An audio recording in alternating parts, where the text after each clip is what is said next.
Hi everyone, this is Jim. Welcome to this postmortem of my Blitz game number 908. I had the white pieces and started off with d4.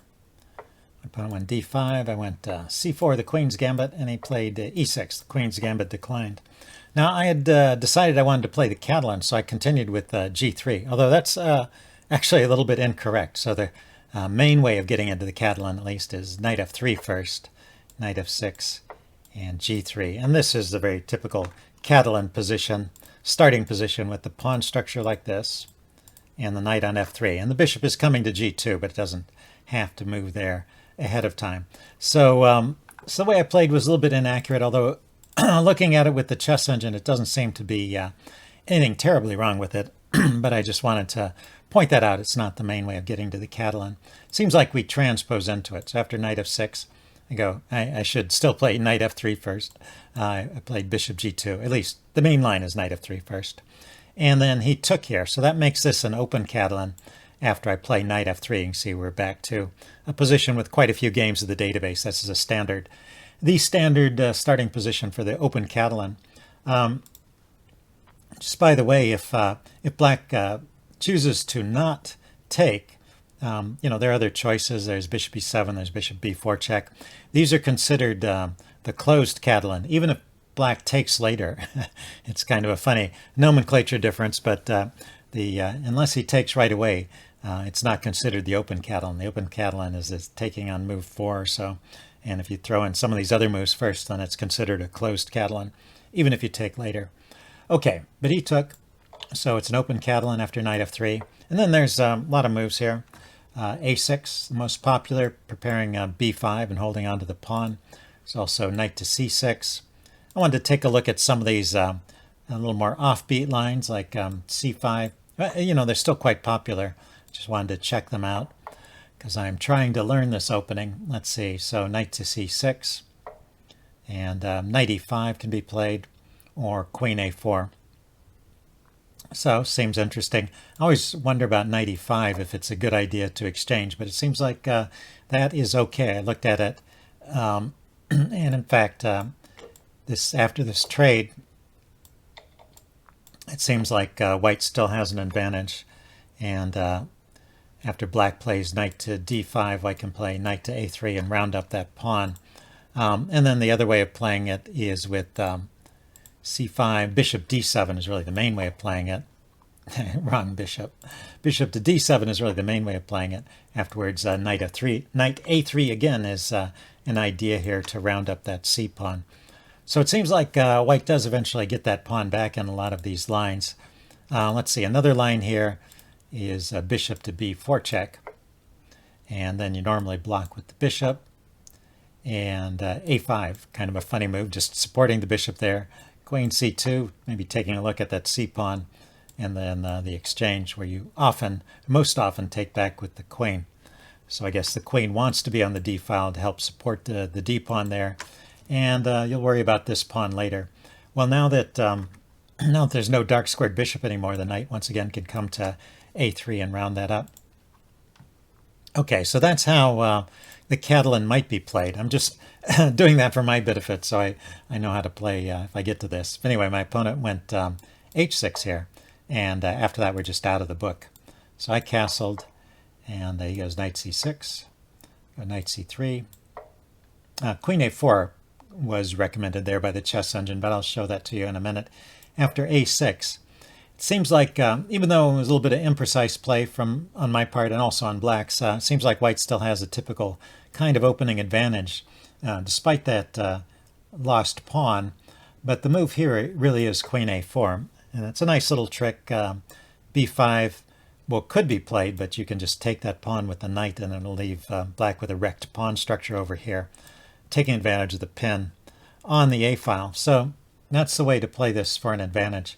a6 is not the right way to play this. I was kind of thinking along the lines, I'm familiar with this move from the Queen's Gambit, accepted, and but it's not the idea with the Catalan. The Catalan, you're going more for piece play, trying to make this bishop active and get all your pieces into the game. So I'll try to approach it that way in the future. So a4. After this, I think Black is probably just a pawn up, although white is, well, white has some compensation and still a game with chances for both sides. So knight a5, he's holding onto the pawn in this kind of funny way, but it's effective.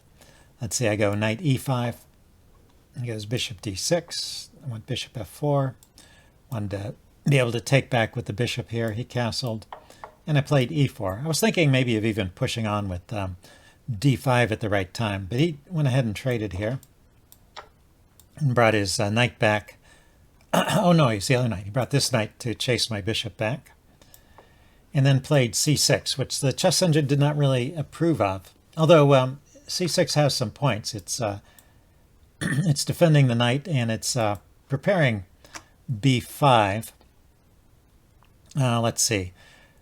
I played the move queen e2 here. Apparently e5 is a good answer here. So this opens up the diagonal for the bishop and makes it maybe a less attractive, although still possible for black to play here. There'll be a pin on the c file, but I guess he could take with the a pawn. Anyway, it looks like that's the way I should play it. I went queen e2, and he gets in b5. And so once again, I think black is better here. I do get in this e5 move now, but here he just blocks with the bishop. I decided to trade. I thought I saw an opportunity to grab this a pawn, and I thought that would be useful, but he manages to hold on to it. So this d5 idea is just not quite working out for me. Let's see, queen g4 was a recommended move there. So after d5, the chess engine says knight b c5. Say I take, he takes. Thinks that black is just better in this situation, and now these queenside pawns are getting ready to start rolling. I guess he'll start with pushing the b pawn forward and then the a pawn, and it looks like a good position for black. So that was his chance here. Let's see. He went to queen e7, and well, I get a little tempo kicking the queen. And then I play queen g4. And he played king h7 here. So there's an interesting tactic at this point, which I didn't spot during the game. But if you want to check it out, you can pause the video here, see if you can spot this tactic. Okay, I'm going to give the answer away now. The answer is bishop takes h6. Although, it's kind of a typical idea to sacrifice the bishop on h6, but what makes this tactic hard to spot is the follow-up. Normally you sacrifice here to get some kind of kingside attack going, but in fact the only thing you're doing with that sacrifice is opening up a line for the queen. It's a line opening sacrifice, so after black takes back, the queen gets to go to this square where it's a fork, and you pick up the knight. So basically it just picks up a pawn as well as messing up black's kingside. So anyway, that would be a nice play. That'd be a good play for white. I missed that chance. Played queen h5. He goes knight b to c5. I go bishop to e3, taking a look at his knight there. And he goes f6. Yeah, I had been thinking, with that queen h5 move, I had been thinking of bringing my knight in. But when he played knight to c5, he just stopped me. So that was kind of a pain. Anyway, I dropped my bishop back to threaten to trade it off, and then he plays f6. So f6 is a bit of a mistake. I think black is better here, but maybe the right way to play is to push those pawns forward on the king side. When he plays a move like f6, it's not losing right away or anything, but it gives me some hope that I can open up some lines against his king. Maybe I didn't play this part the best way, though, because he did manage to close it off. Perhaps I should have just taken right away. Anyway, he went with, let's see, after f5 I went with g4 here, still trying to open up a line. But I've also opened up lines against my own king, which I wasn't paying too much attention to. Let's see, I just wanted to, let's see, he played rook g8, I got my king over here. I just wanted to get my rook to the g file and open up the g file. Let's see, oh, I took first. He took back, and then I put my king there. He played queen c8, and I did not spot the idea of his queen c8 move. And I just played rook g1, which is a blunder, and should have cost me the game. The move that had to be played here is queen f3. And then I think we're still in a balanced position where black has an extra pawn, but well, white has activity. Probably black is a little better. Let's see. But instead, I went rook to g1, and he played queen b7, and this is very unfortunate because now my rook is just pinned here. And I was really lucky at this point. He just needs to keep piling up on my pinned rook. So he should play like this, rook to g4. Say I bring the knight over to try and help out. He brings another rook in. I have to bring my rook over to defend. I was outnumbered there. And now he brings his knight in. And he's just going to break through over here. He's got too much force.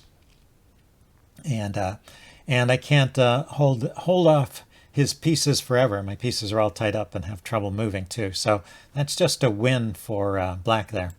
Instead, he traded. And after all these exchanges, he is a pawn up, but I have counterplay. I have this this protected passed pawn, which is very good in the endgame, and then these pawns are a bit far away, and maybe tricky for him to defend them with the knights and the rook. Let's see, he played rook g8. I played king f3. Yeah, the chess engine rates this as about even. He went king g7 here. Went knight e2, just maneuvering. King f7. I bring my knight over to the king side, and he's taking his king away from the king side. And I go knight h5. It's still all about even here. His next move is gets him into big trouble. So he should play knight a4 here. Or I think there are other moves too, but this is one way he could play knight a4. Then I could play this check. It's still a tricky position. Here I have to take back with a pawn. He can play king f7 to stop this pawn. I play bishop d4 to protect it. He plays rook d8 to come after this pawn. I play rook to g1 to come after his king. And yeah, the chess engine rates this as about even, but it's complicated and could go either way. Anyway, he went king d8, and now this is losing because of knight f6. This is a winning move here, although I do still make some mistakes here. So right here, the best follow-up is with e takes f6 again. And it's kind of funny and not so easy to see. This knight comes into e4, bishop goes to d4, holding on to the pawn. King d7 goes after this pawn, and rook takes a6, defending it and preparing to come in on the 7th rank. And this looks like a winning position for white. A bishop can maneuver here first, and then the check, and then one of those pawns is going to come through. Anyway, maybe he could take right away, huh? Anyway, the chess engine rates that as a win. I was thinking this was good too, but he has a clever response here at the right time. Let's see. Let's just play on. There's so many possibilities here.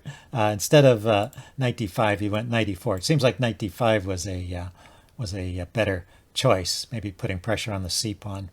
Anyway, I went bishop b6 check. I needed to grab the pawn right away. This is where I let him into the game again, if he plays the right move.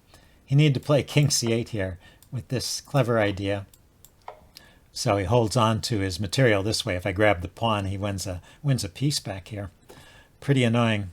So that bishop b check move, that lets him into the game, but then he plays king d7. So I am just winning here. And for the next, from 39 to 50, the next 11 moves here, I stay winning. It's complicated, but apparently I worked it all out okay. That passed pawn is just a big threat, and he eventually has to sacrifice a rook to stop it. And I'm just a rook up.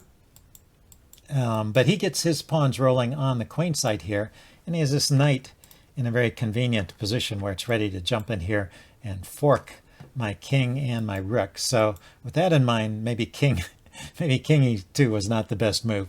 But I'm still winning here according to the chess engine. I just have to find the right moves. And maybe b3 is a good move here to avoid the trade, or I think moving the bishop. Yeah, I forget where the chess engine wanted to move the bishop to, but some bishop moves were also winning. But the move I played does not win. I played rook to b6. I just wanted to get away from that fork because I wanted to be able to take that pawn. But he gets to take first, and now he's going to get a queen. I have to give up my rook to stop him from getting a queen. And at this point it's just a draw. And for the next 50 moves it stays a draw. So apparently we didn't blunder in this part of the game. Although it's still complicated. We were low on time, so it's kind of surprising. But there were no opportunities that were really missed here. There was one, place where I thought maybe I had a chance. It was here. I realized putting my king here is a mistake because this pawn will queen with check. But even if I go in the other direction, both sides queen and it's still a draw. Just to show you this, I queen first this time, then he queens, and I can give some checks, but this is still a draw with best play. So we did not make any mistakes here. We did okay, and in spite of the complexities here, and it turned out to be a draw, and that was the correct solution. He took it all the way down. Let's see, I thought he was just going to repeat here. He's just looking for a way to come in and take a pawn. If either one of us could snag one of those pawns, it's possible to win maybe, but it's hard for him to hold on to that pawn. And there I finally round it back up. So interesting game. Hope you guys enjoyed this postmortem, and I will see you later. Bye.